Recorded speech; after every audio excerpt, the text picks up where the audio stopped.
Hello Year 9 and 10. This is the first of a number of short videos I will be doing for you about the Health and the People or Medicine Through Time course whilst we can't be at school. And this first one is a short video on the influence of religion in medieval medicine. So all of these first videos are about the medieval period that we're studying in the history of medicine.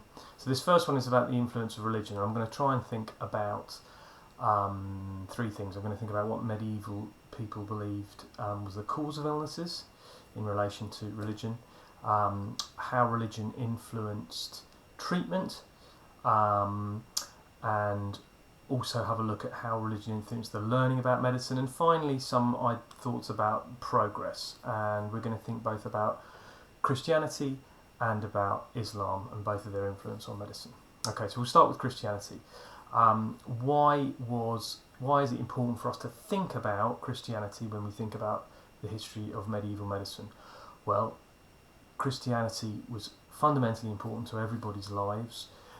This wasn't, in the medieval period, a rational age, and so people looked to God and religion for answers for complex problems. They didn't have the scientific understanding that we would do now. And the church was very, very powerful. The church and the monarchy, both the two powerful institutions at the time. So the church had a really, really big influence on thinking about health and medicine throughout the medieval period. The other thing to bear in mind is, of course, that Jesus taught his followers to care for the sick, and so Christians, the church believed it was part of their duty to do that. Now, what were the things we should think about? Well, let's start by thinking about cause. Well, the Christian church taught that illness would have been in some way a punishment from God or a trial given by God in some way. So it's really important to bear that in mind, because in that sense illness is not necessarily something to be cured by man. In fact, really, it can only be given, a cure can only be found through God.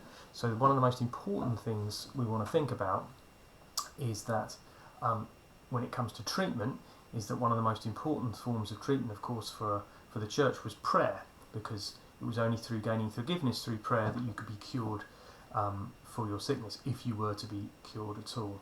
Okay, so that's really, really important. Now, what about learning? Well, it is important to bear in mind that all learning, really, in the medieval period was heavily controlled by the church, and the most learned people usually were religious people. And certainly universities, the institutions that were set up in the later Middle Ages, were controlled by the church. So they would have had a very strong influence in that. And religious ideas and medical ideas at the time, therefore, would have gone hand in hand. It's also really important to recognise that in terms of what was being learnt in those universities, they were religious ideas, but they were also ideas from the ancient world. So Christian thoughts about medicine were that there were ancient teachings of, particularly of Hippocrates in Galen, two people I'll do a separate video on, so I won't go into those now.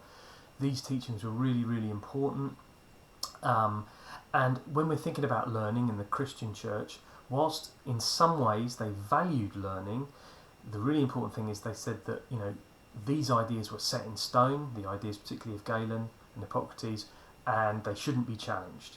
So whilst learning happened, really it was the idea that everything that could be learnt about medicine was learnt, and there were no new ideas, and the idea was just to be able to understand these ideas. If we're thinking about treatment, well, we've already talked a little bit about the notion of prayer, but it's also really important to bear in mind that Christians were responsible for setting up hospitals in the Middle Ages, particularly the later Middle Ages. Hundreds of hospitals were set up by by monasteries or within monasteries sometimes, and usually hospitals were run by the Christians. How effective were these hospitals? Well, they had limited effect, because remember, Christian teaching taught that really you could care, but you couldn't really cure, and that was what these hospitals did. However, they were places that people could go for recuperation, and there they would more likely be given better food, The environment would be likely to be cleaner than the one they may have came from. So in that sense, they weren't all bad. But there wasn't an emphasis really on cure. It was more about caring or allowing a patient to rest. So not wildly effective in terms of curing people. So when we think about Christianity throughout the medieval period, what kind of progress can we say the Christians contributed to our understanding, or their understanding of medicine and health? Well, on a positive side, hospitals were set up, hundreds of these, and patients may be able to get a better environment in which to recuperate and recover. There was an emphasis on learning, albeit about some of those ancient ideas, some of which were reasonable, but many of which were based on weren't unscientific. But profoundly, this was Christianity did not really improve our understanding of, or people's understanding of health and medicine. In fact, in some ways, held it back because of its emphasis not on curing patients, and also its emphasis on looking for divine penance, if you like, and the notion that illness was something that had come from God, and therefore human beings shouldn't really look to try and cure it. And so in that respect, it was held back. Also, whilst there were important medical ideas written down within universities that were controlled by the church, largely those ideas, they were not supposed to be challenged, and of course the way you make progress is through challenging those ideas. So the other one I just want to talk about briefly is about the Islamic world, which is worth bearing in mind was quite different in this same period. So let's start. Well, why is it important for us to consider the Islamic world? Because of course there was a very large Islamic empire across the Middle East, North Africa, and into Europe, into Spain, and in the sort of from the 9th century right up to the later Middle Ages, this was a profoundly important part of the world for new ideas and learning, and it's often what's referred to as the Islamic Golden Age. And whilst medicine was just part of it, it is a really, really important part. And so whilst we might say that Christianity in some ways held back ideas, Islam was perhaps pushing new ideas much more keenly. And again, in some ways, whilst we might say that the Christian church was inspired by the teachings of Christ, who said to look after the sick, you might say the Islamic world was inspired by Muhammad's teachings, and he said that he was keen for, in his writing, he wrote about the fact that people should pursue new learning. So that was why they were inspired. There was a quote that for every illness there is a cure.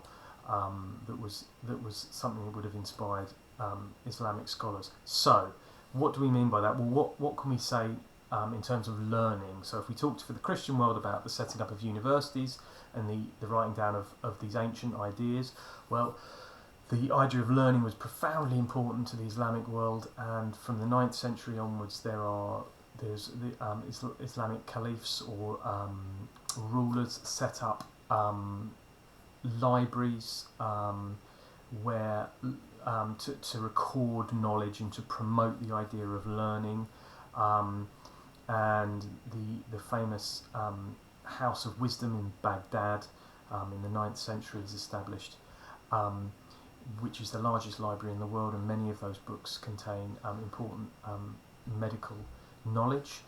Many of these books are saved. They're ancient thinking, Hippocrates, Galen, etc. They're published and written about when in the Christian West there is a lack of understanding about these ideas. We might refer to those as the Dark Ages. So the Islamic world is recording those ideas much earlier on, but also in those libraries there are new ideas as well, and new ideas that are coming out of the Islamic world about the nature of health and medicine as well. Again, what can we think about treatment? Well, we talked about hospitals. Well, really, hospitals are something that the Islamic world they exist in the Islamic world before they exist in the Christian world, and in fact, Christian hospitals are inspired by Islamic hospitals. There is a lot of exchange of ideas between the two worlds, not least because of the Crusades. But the key difference, I think, with the Islamic hospitals is there is a greater emphasis on cure and on learning. And in these hospitals across the Islamic world, you not only find doctors, whereas you don't always find doctors in Christian hospitals, but you always find doctors and you find students learning from those doctors.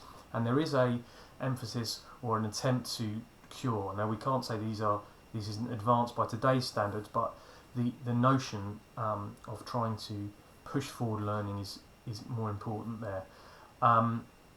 Who can we think about if we're thinking about people who have strongly influenced treatment?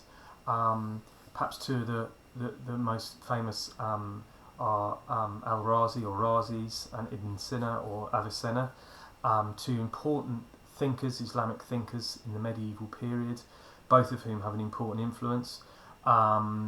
Razi publishes many books on medicine, including books venerating the ancient thinkers, but also encouraging people to challenge the old ways of thinking. And he wrote a book called Doubts on Galen, which did just that. Similarly, Avicenna published what was effectively the canon of medicine and was used for hundreds of years afterwards, in which he collected together not only ancient ideas but also more contemporary ideas from the Islamic world. And that was used as a sort of textbook across the Islamic world and across the Christian world for many hundreds of years as well. So there was an attempt. If we're thinking about progress overall, we can think, well, whilst the ideas were limited by modern times, and whilst, just like in the Christian world, exactly, dissection of human beings was not allowed, so that would have held things back. What we can say is that there was an attempt, a greater attempt in the Islamic world to find progress in ideas, an emphasis on learning, and an emphasis on curing patients, or attempting to cure patients, or on trying to find not just identifying their symptoms, but to see how patients could be treated as well. So I think if we just summarise by comparing both of these, religion, profoundly important to both societies, has a very strong significance in both societies and in their understanding of health and medicine, but more progress in the Islamic world and a greater emphasis on learning in terms of medicine than in the Christian world. But it is also true to say that the medieval period is as we might see, is a long period from the Dark Ages in the kind of 8th, 9th century right up until the 13th century. And of course things change, and there are people in both the Christian and the Islamic world by the end of the medieval period beginning to challenge the old ideas, and particularly in the area of surgery, which is another video which I'm going to come to later. Thank you.